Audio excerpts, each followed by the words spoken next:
एक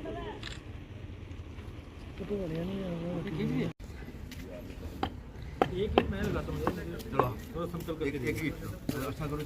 एक ही साइड हो आगे से साइड भैया साइड साइड ऐसे लगाओ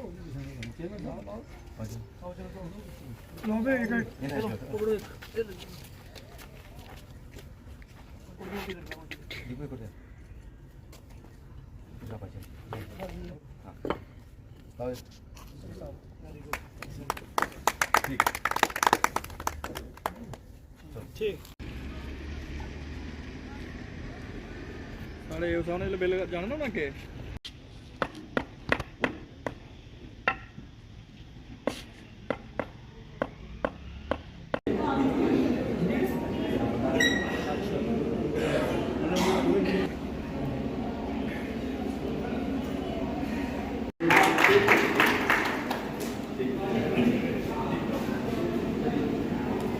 government of India honourable prime minister Shri Narendra Modi, Shri Vasundhara ji, corporators, sir सारे सामने देखो।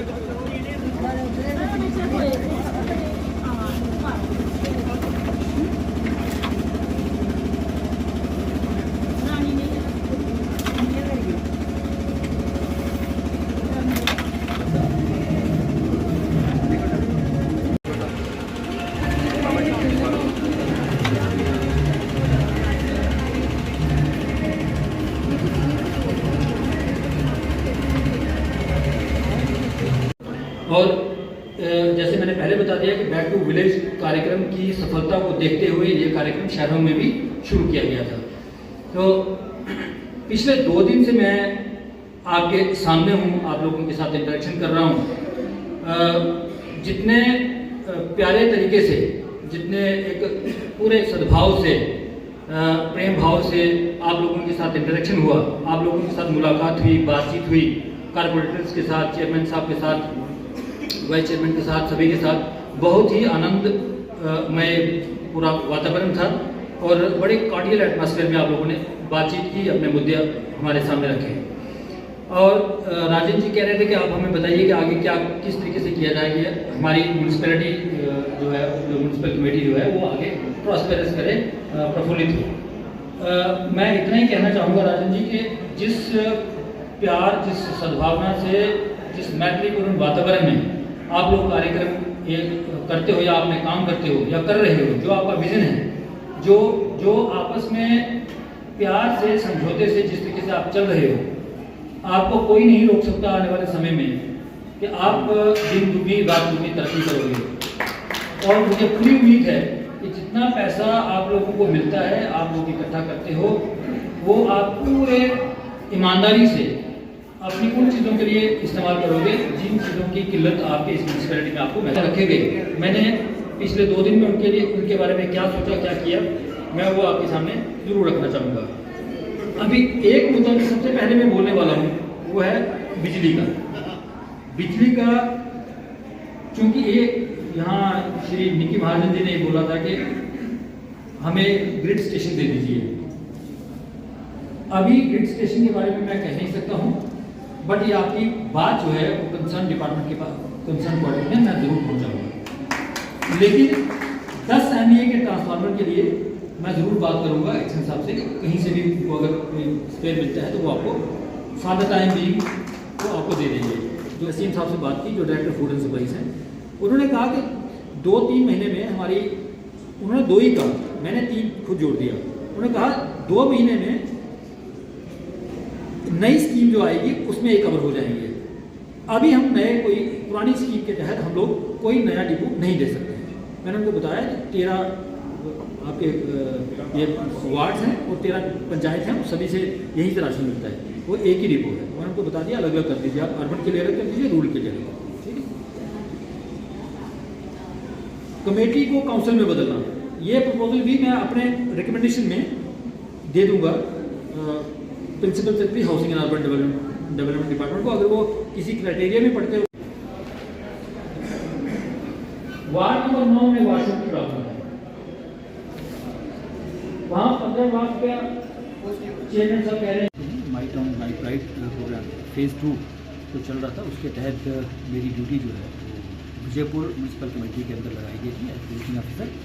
और पहले दिन आते ही सुबह जहाँ पर जो 33 डिपार्टमेंट्स, अलग अलग डिपार्टमेंट्स हैं, अपने स्टाफ लगाए थे, पहले एग्जीबिशन लगाई थी, उनके साथ इंटरेक्शन हुआ और अलग अलग डिपार्टमेंट ने जो अलग अलग स्कीम्स चलाई थी, सेंट्रली स्पॉन्सर्ड स्कीम्स, वहाँ सेचुरेशन कितनी है, कितनी हो गई है, कितनी बाकी है, उनके साथ सारी बातचीत हुई।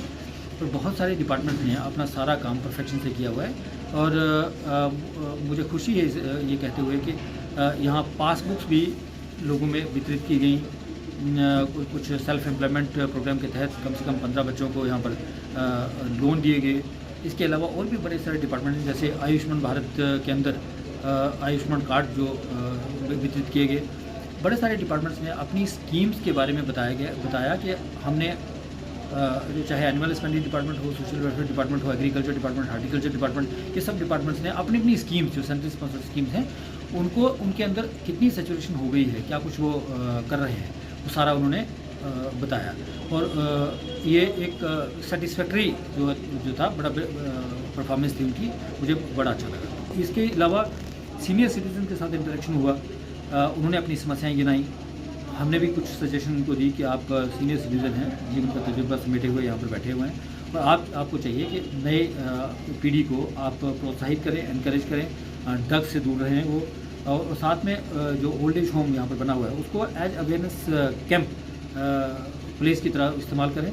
नई नई स्कीम्स जो बच्चों को, जो हमारी आने वाली पीढ़ी को अगर बतानी है या गांव के आम जन को बतानी है, तो आप वो प्लेटफॉर्म भी इस्तेमाल कर सकते हैं कि जो भी नई स्कीम आती है या सेंट्रल स्पॉन्सर स्कीम ऐसी जो अभी तक लोगों के पास नहीं पहुंची है, उसके बारे में लोगों को अवेयर करा सकते हैं। तो दे एग्रीड टू दैट। इसके अलावा जो समस्याएँ लोगों ने गिनाई हैं उसमें बिजली की है, पानी की है, सड़कों की है, स्कूल के अंदर कुछ कमियां हैं वो उसके बारे में उन्होंने बताया, या स्कूल के साथ जो कमी आने वाली है आने वाले टाइम में। जैसे हायर सेकेंडरी स्कूल विजयपुर में गए थे हम लोग, तो उनका जो एक ब्लॉक है जहाँ लेबॉर्ट्रीज़ हैं, वो ब्लॉक अभी नेशनल हाईवे के अंदर आने वाला है, तो उनके बैक साइड पे जो ज़मीन है वो कह रहे हैं कि ये ब्लॉक हम उधर शिफ्ट करेंगे। तो ऐसी ऐसी छोटी छोटी समस्याएँ हैं। मैंने उनको आश्वासन दिया कि आपकी ये समस्याएँ जो है कंसर्न क्वार्टर्स को पहुँचा दी जाएंगी। इसी तरीके से मिडिल स्कूल जो विजयपुर में है, मिडिल स्कूल की ये समस्या है कि वो नहर को क्रॉस करना है, उसकी एक पुली चाहिए थी उनको। हालांकि रास्ता अभी नहीं था उनके पास, लेकिन प्राइवेट किसी पर्सन से इन्होंने रास्ता ले लिया, अब पुली बनाने की ज़रूरत है। और मैंने डीसी मैडम से बात की, वो कहते हैं कि ये इनको बोलिए कि प्रोजेक्ट करिए और उनको उनका ये काम हो जाएगा। तो छोटी छोटी समस्याएं जो लोगों ने नोट करवाई हैं, मैंने वो नोट कर ली हैं। जैसे उन्होंने कहा कि यहाँ पर 13 वार्ड्स हैं और 13 ही पंचायत हैं और एक ही डिपो है। तो अभी मैंने डायरेक्टर साहब से बात की है, उन्होंने कहा कि 2 या 3 महीने के बाद नई पॉलिसी बन जाएगी, उसके तहत ये कवर हो जाएगा। तो रूरल और अर्बन एरिया को हम लोग अलग कर सकते हैं और ये समस्या इनकी रिजॉल्व हो जाएगी। तो ऐसी बड़ी सारी समस्याएं जो ऑन स्पॉट इन्होंने बताई और ऑन स्पॉट हमने कंसर्न क्वार्टर के साथ बात करके उनको रिजॉल्व करने की कोशिश की। किस तरह का उत्साह लोगों में देखा गया है, खासकर इस प्रोग्राम को लेकर? मुझे बहुत खुशी है ये बताते हुए, हर्ष होता है कि विजयपुर के जितने भी कॉरपोरेटर्स थे 2 दिन हमारे साथ रहे।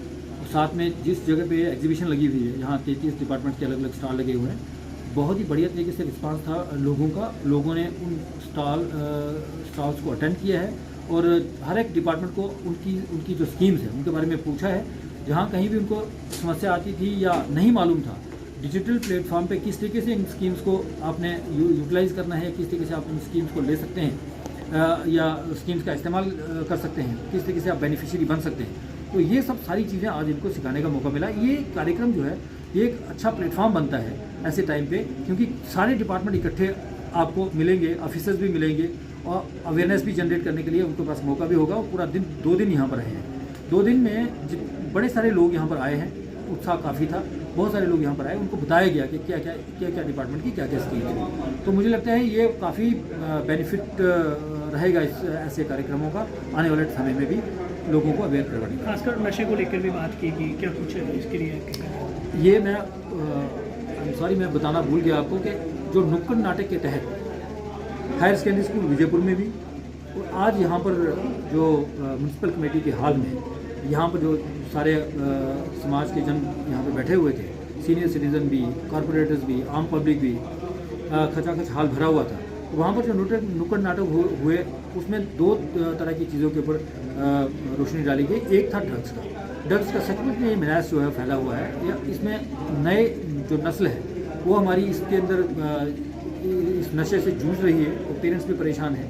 इससे और क्रिमिनल किस्म की एक्टिविटीज़ जो है बच्चे उसमें मुलविस हो जाते हैं। तो हमें चाहिए कि ऐसे ही नुक्कड़ नाटक जो हैं वो हर जगह पे, हर गली कूचे में ये रिपीट किए जाएं तब तक जब तक लोग सारे बच्चे जो हैं अवेयर ना हो जाएं। खासकर यंग जनरेशन जो है इसके लपेटे में जल्दी आती है और जो नया खून है वो जल्दी इसके भावुक होकर इसके अंदर फंस जाता है। एक बार फंस गए तो फिर उसके बाद वो बाहर निकलने का रास्ता बिल्कुल नहीं है। मैंने जो सीनियर सिटीज़न हैं जो अभी ताज़ा रिटायर हुए, मैंने उनसे भी ताकीद की कि इस नुक्कड़ नाटक से हमें ये भी शिक्षा लेनी चाहिए कि आपको ये रिस्पॉन्सिबिलिटी शोल्डर करनी चाहिए कि आप बच्चों की अवेयरनेस के लिए बताएं उनको कि नशा कितनी बुरी चीज़ है, क्या कुछ इससे और एलाइड एक्टिविटीज़ जो हम क्रिमिनल एक्टिविटीज़ को कर लेते हैं, तो इससे बचने के लिए आपको क्या करना चाहिए, ड्रग से मुक्ति कैसे पानी है।